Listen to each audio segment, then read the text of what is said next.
ready to export the character and take it into the Godot engine. So I'm going to go up to File and Export as a GLB file or GLTF. And over here again, I'll choose my documents and save this as dude again, dude.glb, export. And now I can go across to Godot. And this is the world that we have in our template. And you'll see that Godot is arranged in a number of different segments. On the left-hand side, we've got the scene, and the scene is organized in a hierarchy. So we've got our main level, and that level has the world, the outside world environment. So that will be things like the sky dome and the atmosphere. Then we've got our directional light, which is the sunlight. And you can change all of these values, play around, see what you think to suit your world. And then we have this forest. This is a forest model that I quickly got Claude AI to build as a low poly environment, but you could build your own. And then we have our player. And what I'm going to do is double click the player. That will take us to where they're located. And we need to get our GLB file into the assets underneath the hierarchy here. So obviously in the middle of the Godot screen is the game area, and then on the right hand side is the inspector, which gives us information about each object we have selected.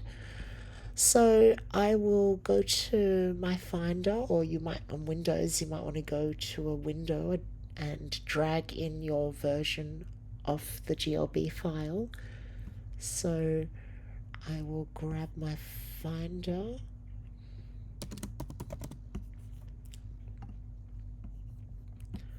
and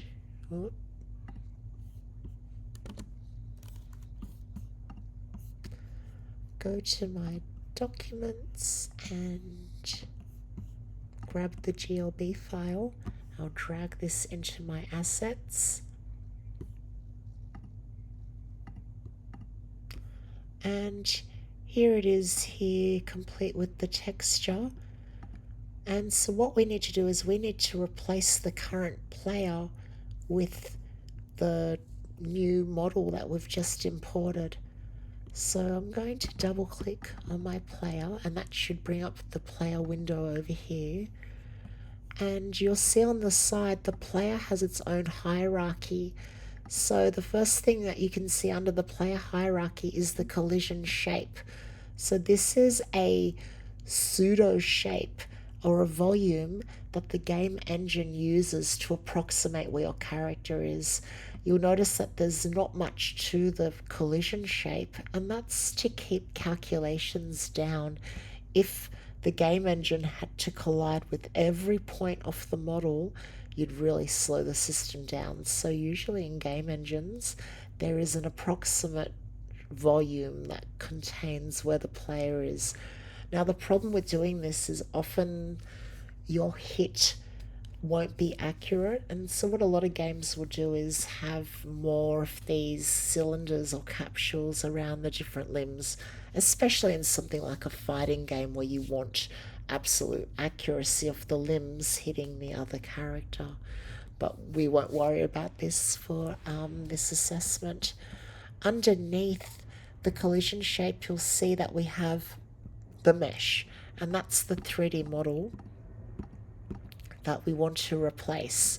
So I'm going to grab my dude from the assets and pull them up into this section, making sure that they are under the mesh like this.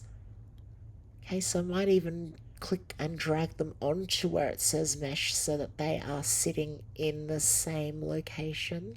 And then I'm going to click on the character here, and I'm going to right click and delete the old character.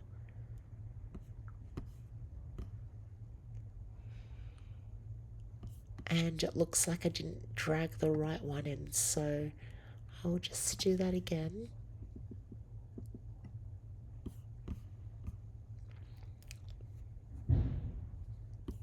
And we will need to resize and rotate the character to suit the collision shape, which you can see is much smaller.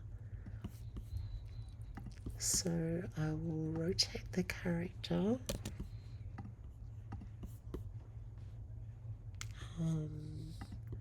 First I'll get rid of the old character. So dude, then I can rotate them.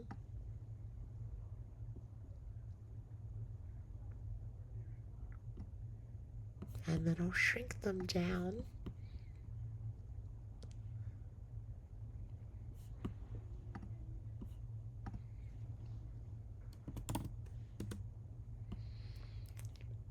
So there's a scale option here, so I might just use it, and I think we need to go maybe around 0.3.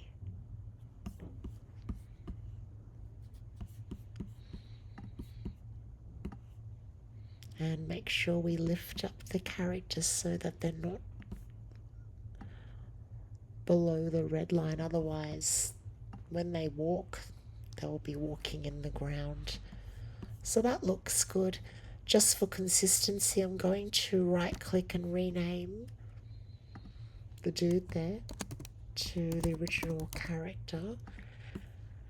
And the other things you can see here, they are the camera that follows the character around, so we'll leave that. Now the last thing we need to do is we need to go into the assets, and there'll be a player.gd. If I double click that, this takes me to the code, the GD script code that runs the character, and I need to make sure that the animation names here match the names that I gave inside Blender. So there's idle, walk, and going back to Blender, we had idle, special, and walk. So I will go back to Godot.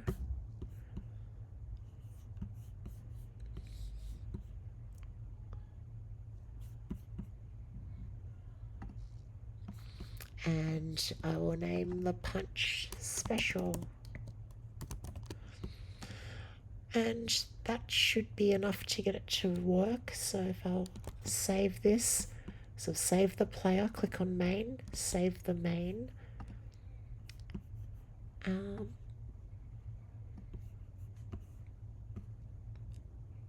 The character's really small because I think it started off as a mouse. So we might need to increase the size, we'll see.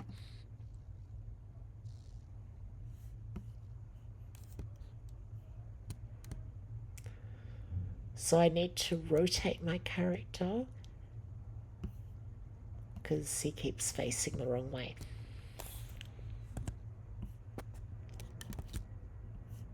So I need to go back to the player by double clicking, and that should bring up this window, and I need to rotate the character.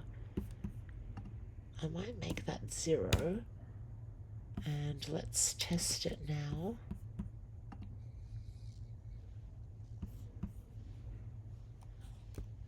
Yep, that looks good. So now my character's walk animation is much slower than what the game is moving. So inside the script, so to make that full screen window come down, I push Command Q or Control Q. I'm going to go back to the script file, and you should see there's an option for speed. So I might reduce the speed of the character here and see what 0.5 looks like for Grandpa.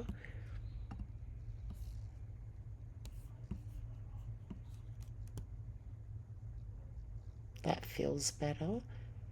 He probably needs some power-ups or to get some V into him. So let's... I might see what happens if we make him bigger. So we'll go back to the player or choose 3D, and then let's look at clicking on the character. And remember we made them smaller. Let's try a little bit bigger. So we'll see what one does. And now that we made the character bigger, we better make the collision shape bigger.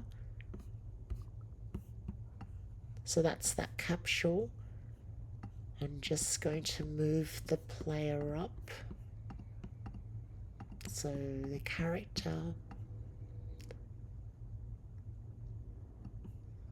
And here's the capsule. And I will increase the size of the capsule. Looks like it can go up 3 times, so maybe 10.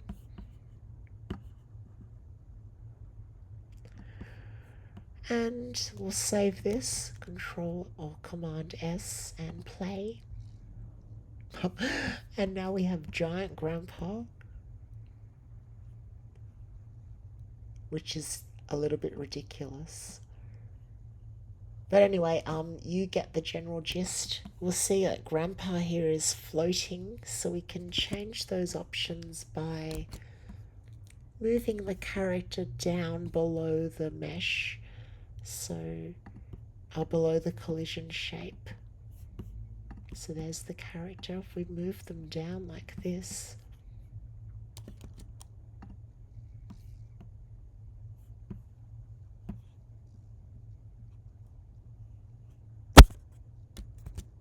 a bit further down.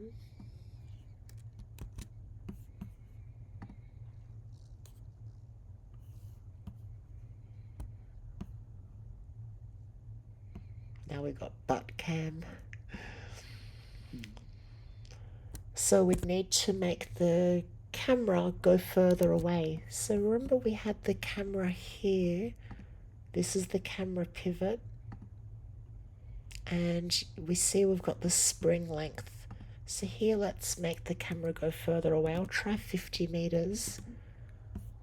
And there should be an angle. Here's the angle. We'll try lifting up the character maybe to 5.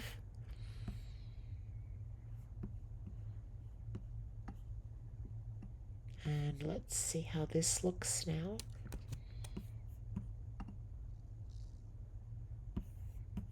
There we go. So it looks like Grandpa's escaped from the home. Run, Grandpa, run!